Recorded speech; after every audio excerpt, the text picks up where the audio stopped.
And Overtown is a place that people survived. It's a place that did not survive. It's a place that we're trying to revive now. But it's a place that fell victim to the slum clearance projects that the government had all over. They had it in New York. It happened to Harlem. It happened to Atlanta, Tulsa, even, but not as like the same structural element.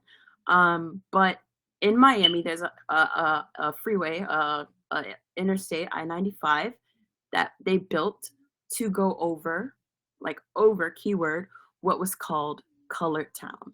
Colored Town is where all the people of color, predominantly Black folks, predominantly immigrants from the islands, where everybody lived, because that's all the laborers. That's where everybody who did the work lived. They built the roads. They built their own houses. They had no mortgages or anything like that because they built their houses, and they did all the other work too.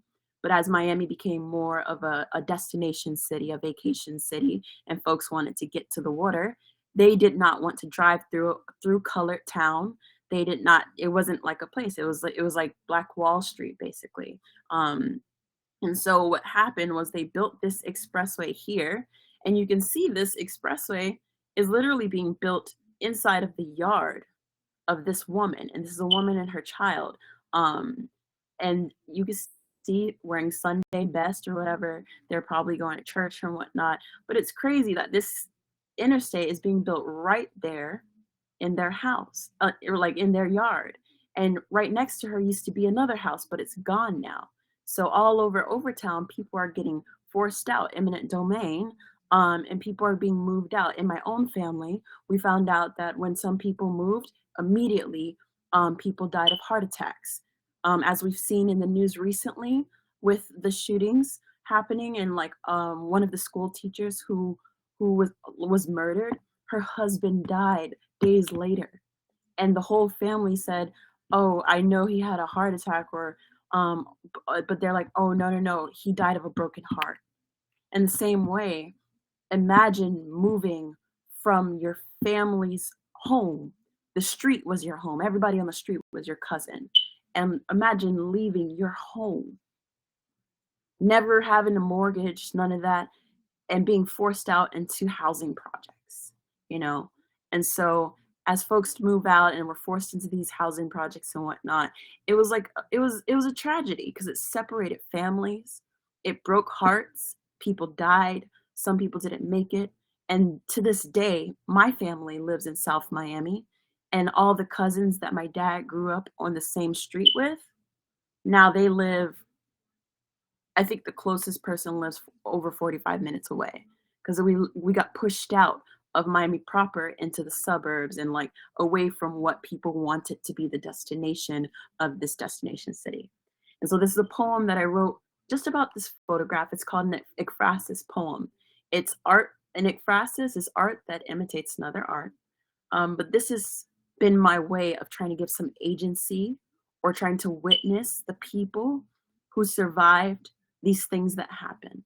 Um, Photograph of woman and child beneath a freeway, 1965. A bulldozer parks on her neighbor's garden.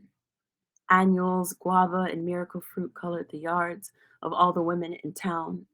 They bleed beneath the wheels that snatched them at the root. She watches her city disappear in the Miami heat and thinks of Black Wall Street, how they burn the people, homes, and buildings into shadows. Overcast clouds her vision. She can hardly picture the block, beaten and bulldozed beyond recognition.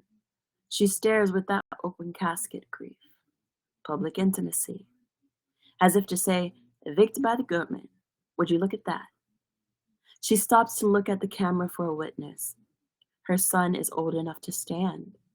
He remembers, like any child, how they had to move around a cement column, cross the yard, each property split by a long white sidewalk laid fresh, like the sand on South Beach. Even the cars watch the white workers drive cranes through her yard, their lights reflecting in the sun like tears. The woman's skirt, still bent like a pew, makes you want to pray for her, but you know, that history is filled with necessary loss, else you wouldn't be. Some things even God can't stop, like a freeway raised from the heart of the city.